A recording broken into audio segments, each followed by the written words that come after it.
நேத்து அவசரமா தஞ்சாவூர் போக வேண்டிய வேலை இருந்தது. பாயிண்ட் டு பாயிண்ட் பஸ்ல ஏறிவிட்டேன். கொஞ்சம் தூரம் போன உடனே ஒரு ஆளு இந்த ஸ்பீடு பிரேக்ல உடையாந்து ஏறினா. ஒரு ஆளு கையில கட்டிக்கிட்டு கண்ண கரேன்னு பயங்கர மீச வச்சுக்கிட்டு பரட்ட தலையோட ஒருத்தன் ஏறினான். ஏறினத கண்டக்டர் பார்த்து யோ மேலே ஏறு மேலே ஏறி கீழே உந்துறாத மேலே ஏறுன்னு வந்தாரு. வந்தவர் கேட்டாரு என்ன ஊருக்கு போறேன்னு கேட்டார். இவன் ஃபுல் ஓடுல இருக்கான், பயங்கரமா குடிச்சிருக்கான். என்ன ஊருக்கு போறேன்னு கேட்டவன இவன் சொல்றான் கண்டுபிடி பாப்போம்னா. கண்டக்டருக்கு மொழி பிதுங்கி போச்சு. எனக்கு டிக்கெட் தான் ஏன் போட தெரியும், நீ மேலே ஏறினார்ல. இவன் இப்படியே உட்காரத்துக்கு இடம் பார்த்தான் பாருங்க. எனக்கு பக்கத்துல ஒரே ஒரு இடம் தான் இருந்தது, வேற இடமே இல்லை. வந்து ஒரு இடி இடிச்சுட்டு உட்கார்ந்தான்.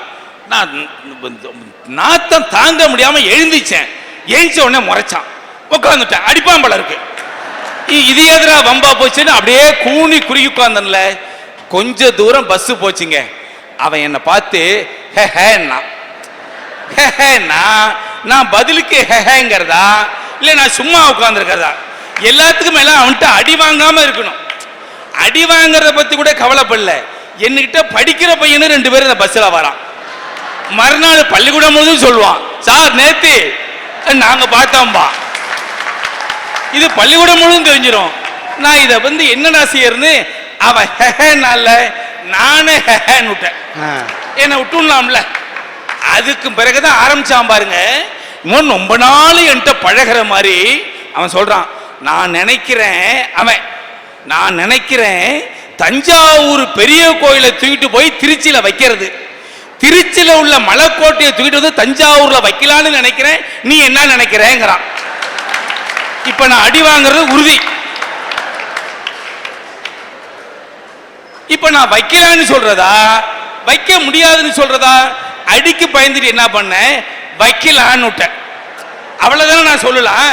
வைக்கலான்னு சொன்ன பாருங்க, உடனே அவன் பரட்டி கேட்கிறான், அது எப்படி வைக்க முடியும்? அது எப்படி வைக்க முடியும் பாருங்க, வைக்க முடியாதுன்னு விட்டேன் அடிக்கு பயந்துக்கிட்டு.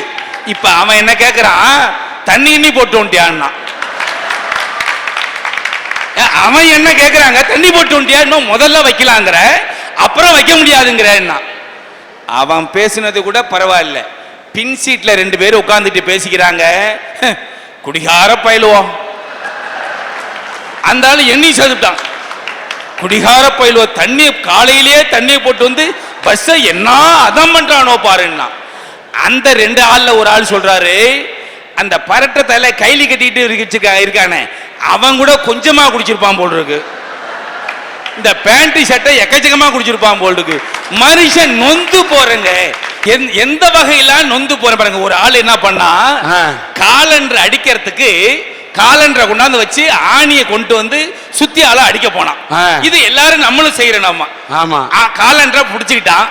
பக்கத்துல ஒருத்தவன் ஆணி எடுத்து கொடுத்தான். ஆணியை எப்படி வச்சு அடிக்கணும், கூர்ப்பை வச்சு அடிக்கணும். இவன் கொண்டைய கொண்டி அதுல வச்சுட்டு சுத்தி ஆளை எடுத்து அடிக்க போனா பாருங்க. அடிக்க போனவன் நிறுத்திவிட்டு ஆணி செஞ்சவன் சண்டைக்கு போறான். ஆணி செஞ்சிருக்கான் பாரு, ஆணி கூறு வைக்க வேண்டிய இடத்துல கொண்டைய வச்சிருக்கிறான், கொண்டை வைக்க வேண்டிய கூறு வச்சிருக்கிறான். கூறு கட்ட பையன். இவன் சொன்னது கூட பரவாயில்ல. இந்த சுத்தியல் எடுத்து கொடுத்தான் பாருங்க. அவன் சொல்றான், அண்ணன் ஆணி நல்லா தானே செஞ்சிருக்காங்க பாருங்க, கூர்ப்பு இந்த பக்கம் இருக்கு, அது அந்த சவுத்துல அடிக்க வேண்டிய ஆணின்னா. வீட்டை விட்டு வெளியில வந்தா எப்படி நடக்க. நான் ஒரு முதுகலை ஆசிரியர். என் மாணவனை ஒரு பாட்டு அருமையா அண்ணாமலை பிள்ளை மாணவர்கள் பாடினாங்க, நீராறுங்கிற பாட்டு. என் பையன் பாடுறான்னா, நீராறும் கடலுடுத்த நிலமடந்த கடிலொழுகும் நீராறும் நான் நிறுத்துறேன். வேற யாராவது பாடுறீங்களா? இன்னொருத்த சார் நான் பாடுறேன் சார். நான் பாடுறா சார், நீராறுங்கடலுத்த மெட்டுல பாடுறான் சார், நான் பாடுப்பா அப்படிங்கிறேன். அவன் பாடுவாங்க, கத்தாட கண்ணால குத்தாத நீ என்ன,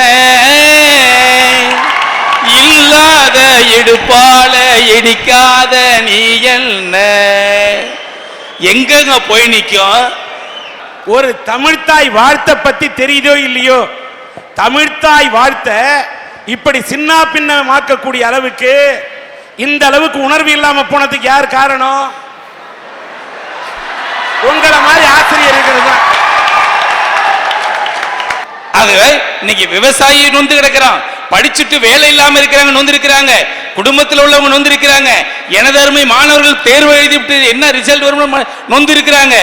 எப்படி பார்த்தாலும் இந்த வாழ்க்கை என்பது மிகவும் நொந்துதான் இருக்கிறது என்று சொல்கிறேன். ஐயா, நான் ஆரம்பத்திலே சொன்னேன், நொந்து போறது குடும்பத்துல தான் நொந்து போறோம்னு சொன்னேன். குடும்பத்துல மனைவிட்ட நொந்து போறோம், வகுப்புல மாணவர்கிட்ட நொந்து போறோம், வெளியில சமுதாயத்தில் நொந்து போறோம்னு சொல்றோம். எங்க அம்மாவுக்கு வயசு 84 வயசு. உடம்பு சரியான ஒரு நாள் 6:45 மணிக்கு காலைல ஏஞ்சாங்க. அதுக்குள்ள என் மனைவி தலைமாட்டில் விளக்கு கொளுத்தி வச்சுட்டான். நான் அப்ப நொந்து போகாம என்ன செய்யறது?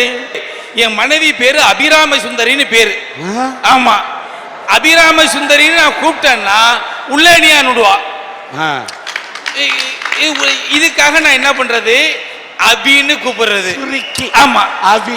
ஆமா, அந்த அபின்னு கூப்பிடுறது அவளுக்கு ரொம்ப பிடிக்கும். ஏன்னா அவ்வளவு அபிமானமா கூப்பிடுறீங்களா? அப்படி ஒண்ணும் இல்ல, அவ நினைச்சுக்கிட்டு இருக்கிறா நம்ம மேல அவ்வளவு பிரியமா இருக்கிறான்னு. அபின்னா அடங்காப்பிடாரின்னு அர்த்தம்.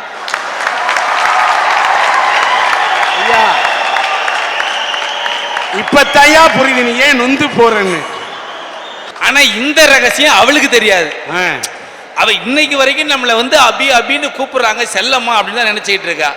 எத்தனை வகையில நான் நொந்து போறேன். இன்னைக்கு ராத்திரி தான் சிதம்பரம் ரகசியம் உமக்கு இருக்கு. அது யாரும் போன் பண்ணாம இருக்கணும்.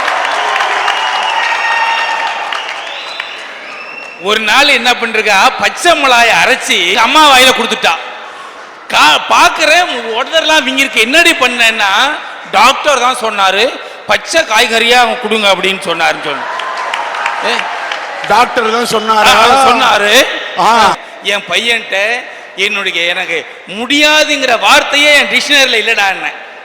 அதுக்கு ஒருத்தன் சொன்னா, டிக்ஷனரி வாங்கும் போதே பார்த்து வாங்கியிருக்கணும், அதுக்கு நான் என்ன பண்றதுன்னா.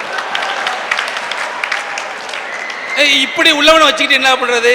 ஒரு அப்பா சொல்றாரு பையன்ட்ட, அறிவுரை சொல்றாரு, ஏய் இந்த மெட்ராஸுக்குடா ஒரே ஒரு கிழிஞ்ச பணியினோட நான் வந்துடுறேன், இன்னைக்கு 2 லட்சம் இருக்குண்டா அப்படின்னாரு.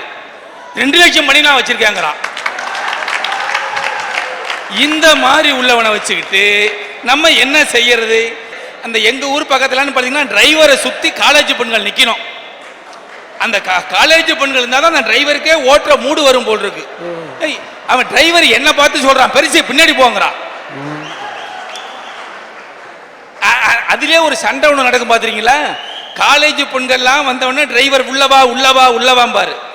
வயசான அம்மா ஏறிச்சுன்னு வச்சுக்க, போ பின்னாடி பாரு. அழகிக்கு கொடுக்கிற மரியாதையெல்லாம் கிழவிக்கு கொடுக்க முடியுமா ஐயா அப்படின்றார. அவன் கண்டக்டர் வைறான், கிழவி எல்லாம் இங்க அனுப்பு, காலேஜ் பெண்கள்லாம் அங்க அழிச்சுக்க அப்படிங்கிற.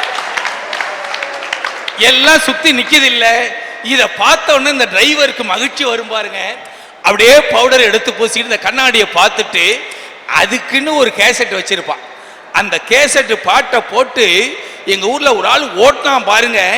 இதுக்கு இடையில வண்டி போற வேகமா தாங்க முடியல, இப்படி போயிட்டே இருந்தது இல்ல. இப்படி ஒரு டேர்னிங்ல திருப்பினா பாருங்க, ஒரு ஆள் ஓடி விழுந்தான். விழுந்த உடனே எல்லாரும் யோ நிறுத்து நிறுத்து நிறுத்து, ஒரு ஆள் விழுந்துட்டான் ஒரு ஆள் விழுந்துட்டான். டிரைவர் சொல்றாரு பொறுமையா, கண்டக்டர் விசில் அடிச்சாதான் நான் நிறுத்துவேன். யோ விழுந்ததே கண்டக்டரியான்னா.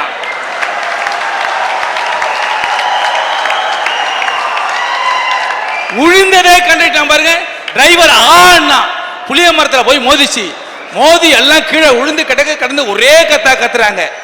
கண்டக்டர் மெதுவா போய் ஒவ்வொருத்தன் பாக்கெட்டா விட்டு பாக்குறான். என்னையா பாக்குறேன்னு ஒருத்தன் கேட்டான். யாரோ ஒரு ஆள் டிக்கெட் வாங்கல. எப்படி இருக்காம பாருங்க. ஆனா இது கூட பரவாயில்ல. இன்னொருத்தர் சார் கண்டக்டர் சார் என்னையா ₹1 பேலன்ஸ்ங்கிறான். இது கூட பரவாயில்ல. இன்னொருத்தர் சொல்றான், ஐயோ கை போயிட்டுது ஐயோ கை போயிட்டுதுன்னா. கண்டக்டர் பண்ணாரு, ஏன் கத்துற? கை போனா கத்துணுமே, நபர் பக்கத்துல தலைய போயிட்டுது ஒருத்தவனுக்கு, அவன் கத்துறானாடா, அவன் கத்தாம இருக்கா, நீ கத்துறியடா அப்படின்னா. இப்படியே சொல்லிக்கிட்டே இருந்தான் பாருங்க. இப்படி கைய வச்சா அந்த கண்டக்டரோட காதை காணும். இப்ப கண்டக்டர் கத்த ஆரம்பிச்சா, என் காதை காணும் என் காதை காணும் என் காதை காணும்னா. ஒரு ஆள் எடுத்துக்கொண்டாந்து, இந்த காதா பாருங்க சாருன்னா, கீழே கிடக்குது இந்த காதா உங்க காதுன்னா. அதுக்கு கண்டக்டர் சொன்னா, இது இல்லை, என் காதுல பேனா வச்சிருப்பேன்.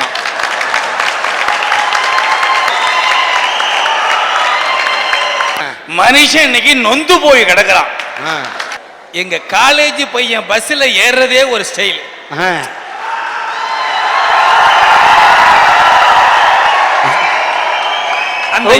இந்த காலேஜ் பையன் ஏறது ஸ்டைல், காரணம் ஒரு மயில். அதனாலதான் பல பேர் ஆயிடுறான் ஃபெயில். ஏறும் பொழுது சீட்டு போடுவான் பாருங்க, இந்த லேடிஸுக்கு இந்த நோட்டை எடுத்து ஒரு பேப்பரா கழிச்சு ஒரு 5-6 பேருக்கு சீட்டு போடுவான். அது ஒரு தனி அலாதி. வந்து ஏறும்போதே கண்டக்டர் சொன்னாரு, இது பாயிண்ட் டு பாயிண்ட் பஸ்ஸுப்பா, மாயவரத்தை விட்டா சிதம்பரம் தான், இடையில சீர்காழி நிற்கும், வைத்தீஸ்வரன் கோயில் நிற்கும், வேற எங்கேயும் நிக்காதுன்னாரு. ரூட்டை மாத்த கூடாது.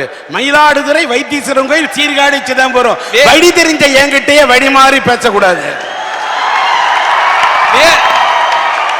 அவர் சொல்லி ஏத்தினாரு. இவன் வந்து 3000 ரூபாய் காசை கொடுத்து கதிராமங்கலம் நின்னான். கண்டக்டர் கோவம் வந்துச்சு, ஏப்பா இவ்வளவு தூரம் சொல்லி சொல்லி தானே ஏத்துனேன், நீ இப்படி ஏறிக்கிட்டு இப்படி சொல்றியே, நிக்காதுன்னாரு. இவன் சொன்னா, நிக்கும் சார், நீங்க போங்கன்னா. எப்ப நான் கண்டக்டரா, நிக்காதுங்கிற சார், நிக்கும் சார், போங்க சார். கண்டக்டர் கொஞ்சம், ஓஹோ நிக்கிதா பாப்புண்டி அப்படின்ட்டு லாங் விஷயில கொடுத்தாரு. வேகமா வண்டி போயிட்டு இருக்கு. பார்த்தான், இவன் கதிராமங்கலத்தில் இறங்கணும். எங்க பையன் பாயிண்ட் பாக்கெட்ல விட்டான், சிகரெட் எடுத்தான், பத்த வச்சான். கண்டக்டர் உடையாந்தாரு, யோ அங்க பாரு அங்க பாரு, என்ன எழுதியிருக்குனாரு. நான் பார்த்துட்டேன், நீ பாருன்னா. என்ன எழுதியிருக்கு?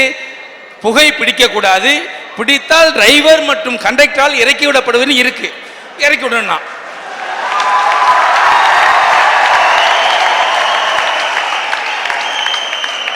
அதுக்குள்ள கதிராமங்கலம் வந்துட்டுது. இறங்கிட்டு டாட்டாண்டு போட்டான். எங்கு பார்த்தாலும் மனிதன் நொந்துதான் இருக்கிறான்.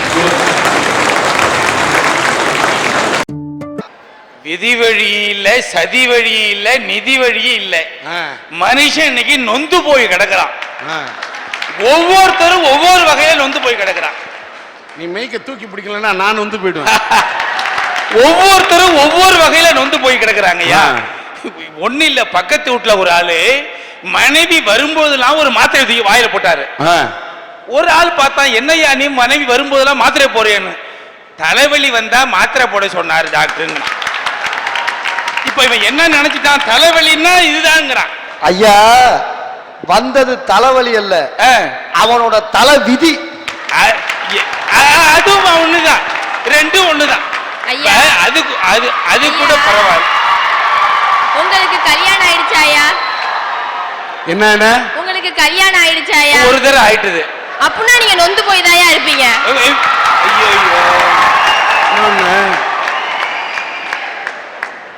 இது என்ன லொல்லு? கல்யாணம் ஆயிடுச்சானா ஒரு தடவை ஆயிடுச்சுன்னு உள்ளத சொன்னேன். இது என்ன, எனக்கு ஒரு தடவை ஆயிருக்குன்னு சொன்னேன். ஏன் இன்னொரு தடவை பண்ணிக்க? யாரு வேணாம்னா செஞ்சிருவானா? பெட்டிஷன் கொடுத்தா உள்ள போக வேண்டியிருக்கும். நான் பண்ற பாடு எனக்கு இல்ல தெரியும்.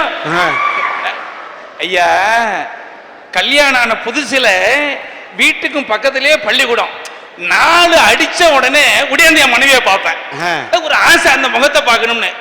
ஒரு அருமையான சினிமா பாட்டை பாடி என் மனைவி என்ன வரவேற்பான். அந்த பாட்டுக்கு ஆசைப்பட்டு பியூனு மணி அடிக்கலன்னா கூட நான் அடிச்சுட்டு விடாந்துருவான். அவ்வளவு ஆசை. அந்த பாட்டை பாருங்க, என் மனைவி பாடுவா.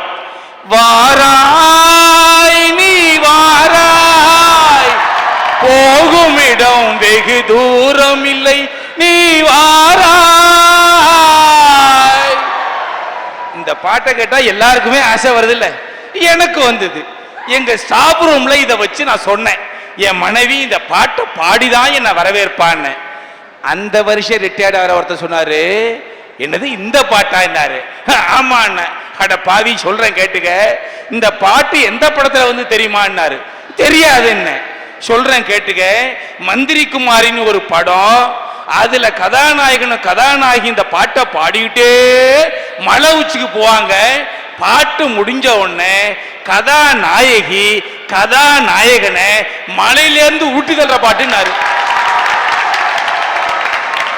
நான் கேக்குறேன் ஆ. இந்த பாட்டு எந்த படத்துல வருதுன்னு கூட தெரியாம ஒரு பொம்பளை பாண்டா பின்னாடி போனா நாடு எப்படியா உருப்படும்? சிந்திக்கவே முடியல. முகத்தை பார்த்தா நீங்க வர நான் எந்த பாட்டுன்னு கேட்கணுமா? காதல் வந்து விட்டால் கன்னியை சந்திக்க வேண்டும் என்று நினைத்தால் மனிதன் சிந்திப்பதை நிறுத்தி விடுகிறார். அருமை அருமை அருமை. இந்த காதல் கட்சிக்கு மட்டும் எத்தனை ஓட்டு பாருங்க. ஆமா, எங்க பையன் என்ன செய்யறான்? எங்க பையன் பள்ளிக்கூடத்தில இருந்து பஸ் ஸ்டாண்டு வரைக்கும் அழைச்சிட்டு போவான். அதான் நேரடியா அழைச்சிட்டு போவான், கண்ணாலேயே பஸ் ஏற்றுவான் எங்க பையன். நான் ஒரு ஹையர் செகண்டரி ஸ்கூல் வாத்தியார். எங்க பையன் இந்த பெண்களை பஸ்ல ஏத்தி விடுறதே ஒரு முறையா இருக்கும். அப்படியே பஸ் ஸ்டாண்ட்ல நிக்கிற பொண்ணு அப்படியே கண்ணாலேயே சொல்றீங்களா? பையங்களுக்கு நம்ம பசங்களுக்கு படிக்கவும் தெரியும், சைட் அடிக்கவும் தெரியும். ஐயா, இது மட்டும் இல்லைங்க, கல்யாண ஆனவங்களை பார்த்தா தெளிவா கண்டுபிடிச்சுடலாம். கல்யாணம் ஆகாதவங்களை பார்த்தாலும் கண்டுபிடிச்சுடலாம். கல்யாணம் ஆகாதவங்களை பார்த்தா தெளிவாக பாத்தீங்களா எப்படி இருக்காங்க பையனா பாருங்க.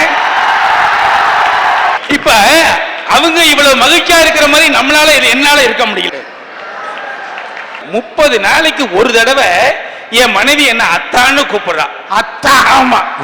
அது எனக்கு ரொம்ப நாள் வரைக்கும் தெரியும். பிறகுதான் தெரிஞ்சது சம்பள நாளு. அதுக்கு இங்கிலீஷ்காரன் பேர் வச்சான் பாருங்க, பே.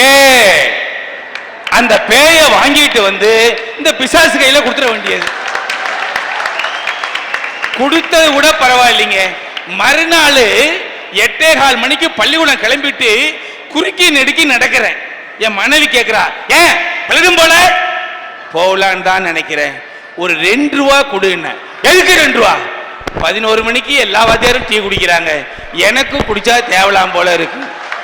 இந்த 1.5 ரூபா அதுக்கு தகுந்த மாதிரி வாங்கி குடிக்கிறான். அப்ப மனுஷன் நொந்து தானங்க இருக்கணும்.